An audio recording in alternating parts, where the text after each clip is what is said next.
Hello everyone, कैसे हो आप सब। उम्मीद करती हूँ कि आप सब बिल्कुल अच्छे होंगे और बहुत खुश होंगे।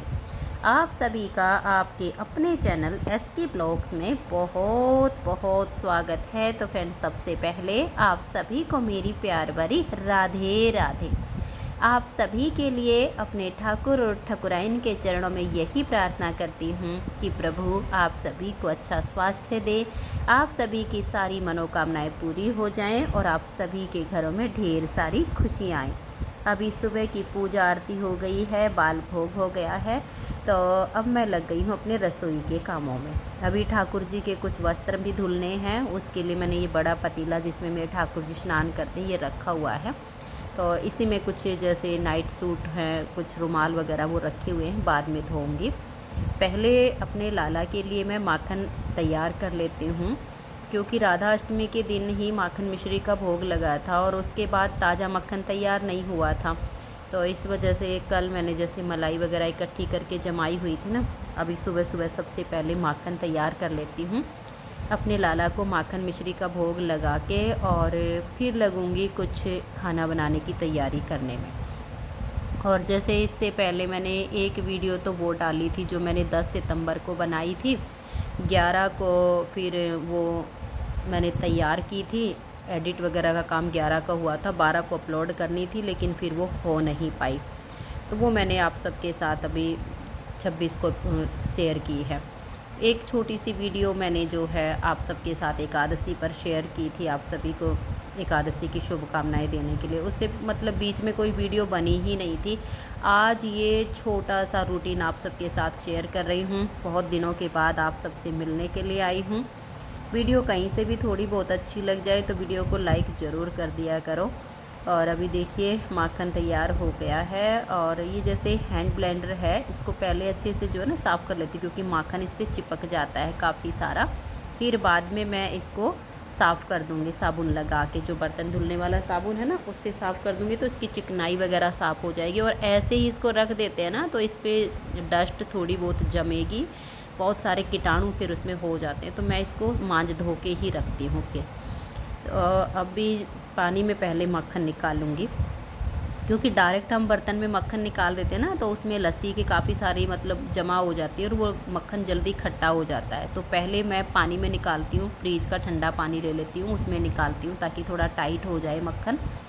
और फिर उसको थोड़ा सा ऐसे हिला के निकालो तो वो जो लस्सी होती है ना वो पानी में धुल जाती है। और मक्खन अगर कई दिन तक भी रही ना तो खट्टा नहीं होता है वो। अगर ऐसे ही डायरेक्ट उसको निकाल लेते हैं ना तो फिर वो मक्खन जल्दी खट्टा होने लगता है, वो खाने में अच्छा नहीं लगता है। तो मैं हमेशा पानी में पहले उसको निकालती हूँ और फिर वो उसका लस्सी वगैरह धुल जाती है। अब देखिए एक कटोरी में तो जो अभी माखन मिश्री का भोग लगेगा वो निकाल लिया है, जो बाकी का बचेगा वो दूसरे बर्तन में निकाल के रख दूँगी। क्योंकि अभी मान लिया मैं एकदम से सारे माखन का भोग लगा दूं तो फिर लाला को रोटी के साथ भी माखन पाना होता है। एक बार जो वस्तु का भोग लग गया, भोग लगाई हुई चीज़ का दोबारा भोग नहीं लगता है, इसलिए मैं 2 जगह अलग अलग निकालती हूँ। जब रोटी का भोग लगेगा तो उसमें दूसरे में से रखा जाएगा। और अब माखन मिश्री का भोग लगा के और मैं लग गई हूँ चटनी बनाने, क्योंकि आज सुबह के खाने में मैं सब्ज़ी नहीं बनाऊँगी। ये जो छोटी छोटी सी कचरियाँ आती हैं, इनको कुछ और नाम से भी बोलते होंगे, हमारे यहाँ तो कचरी ही बोलते हैं इनको। तो ये मैंने रात को छील ली थी, क्योंकि इनको छीलने में बहुत टाइम लगता है, छोटी छोटी सी होती है ना। तो रात को छील के और डिब्बे में बंद करके फ्रीज में रख दी थी। अगर खुली रखो ना तो पूरे फ्रीज में इनकी स्मेल हो जाती है, जो भी खाने की चीज़ें रखी हो सब के अंदर इसकी स्मेल चली जाती है। तो मेरा ये प्लास्टिक का एक डिब्बा था, मैंने छील के और एयर टाइट डिब्बे में बंद करके इसको फ्रीज में रख दिया था। और अब मैं बना रही हूँ इसकी चटनी। और देखिए चटनी जैसे हम सिलबट्टे पे या जो कुंडी सोटा होता है उसमें बनाए तो इसमें बहुत ज़्यादा टाइम लगता है। और भाई मैं कई दिन से बीमार चल रही हूँ, बुखार है, तो इतनी हिम्मत है नहीं कि मैं 1 घंटे लग इसको जो है कुंडी सोटे में ही बनाती रहूँ। तब तक तो मैं इसी काम में थक जाऊँगी, अगला काम हो ही नहीं पाएगा। वैसे भी थोड़ा थोड़ा रेस्ट करके ही काम कर रही हूँ, 1-2 कर लेती हूँ, फिर बैठ जाती हूँ, फिर कर लेती हूँ, ऐसे हो रहा है। मतलब वो लगातार काम नहीं हो पा रहा मेरे से। तो ये जो हाथ से चलाने वाली जो मशीन होती है ना, पहले इसमें चला लिया है, क्योंकि डायरेक्ट अगर मैं इसको मिक्सी में डाल के पीसूँगी ना तो ये बिल्कुल इतनी पतली हो जाएगी ना कि खाने में ये बिल्कुल अच्छी नहीं लगेगी। तो इसी वजह से मैंने हाथ से चलाने वाली मशीन से इसको पहले पीस लिया है, फिर एक बार मिक्सी को घुमाया है। तो तो ये दरदरी हो गई है, मतलब ना तो सारी बिल्कुल पिसी है और ना ही ये मतलब ज़्यादा मोटी मोटी रही है। अगर हम डायरेक्ट ही कचरियों को उसमें डाल लेना तो फिर क्या होता है कि वो इतनी बारीक चटनी पिस जाएगी, फिर वो मतलब खाने का मन नहीं करेगा, बिल्कुल घुली घुली हो जाएगी। तो चटनी चटनी जैसी ही रही ना तभी अच्छी लगती है। और इसमें मैंने डाला है जीरा, कच्चा जो जीरा होता है ना उसका पाउडर डाला है चटनी में, और काला नमक डाला है, हरी मिर्च, बस ये 3 चीज़ें डाली हैं। जो लोग लहसुन वगैरह डाल खाते हैं ना वो लहसुन डाल लें, बट मैंने जैसे ठाकुर जी का जो है भोग लगाना है तो इसमें लहसुन वगैरह कुछ नहीं डाला है। तो लहसुन की जगह अगर आप जैसे प्याज लहसुन नहीं खाते हो तो कच्चे जीरे को पीस के उसका पाउडर बना लें और थोड़ा सा वो पाउडर डाल दें, बहुत स्वाद आता है फिर इस चटनी में। और काला नमक है और हरी मिर्च है, यही 3 चीज़ों से चटनी बनी है, बहुत स्वादिष्ट बनती है। और अभी जैसे सासू माँ को तो थाली लगा के मैंने पहुँचा दी है, वो तो खाना खाने लग गई है। और अब मैं लगा रही हूँ अपने ठाकुर जी की थाली, बाकी सब फिर बाद में खा लेंगे, पहले ठाकुर जी को भोग लगाऊंगी। तो अभी घी लगा लेती हूँ, मक्खन मक्खन लगा के रोटियों में, और लाला का भोग लगा दूँगी। मैंने दूसरी साइड पे जैसे फ़ोन लगाया ना, ध्यान नहीं दिया, यहाँ पर थोड़ी धुंधली क्लिप निकली है।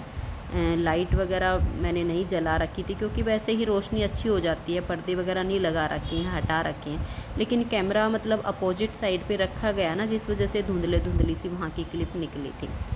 तो लो भाई, ठाकुर जी की थाली तैयार करके और मैं आ गई हूँ अपनी लाडली लाल को भोग लगाने के लिए। और कैमरे में अगर कुछ थोड़ा बहुत उल्टा दिखे तो वो उल्टा नहीं है, होता है फ्रंट कैमरे से जब वीडियो बनती है तो थोड़ा उल्टा किसी को शो हो सकता है। तो मैं अभी अपने प्यारे से ठाकुर ठकुराइन को भोग लगाऊंगी। पहले वाले जो रुमाल थे वो तो मैंने धो के सुखा दिए, ये दूसरा पेयर निकाला है, क्योंकि मैं हमेशा इसी तरह से रुमाल आगे रख के और फिर अपने ठाकुर ठकुराइन को भोग लगाती हूँ, ताकि देखो मन को तसल्ली नहीं मिलती है। कुछ लोग ऐसे कहते हैं कि ऐसे भोग नहीं लगाना चाहिए, ऐसे नहीं लगाना चाहिए, भक्ति भाव की होती है, जैसा भाव आए अपने बच्चे को उसी तरह से भोजन कराना चाहिए। तो ये मेरे बच्चे हैं, मेरे लाडली लाल हैं।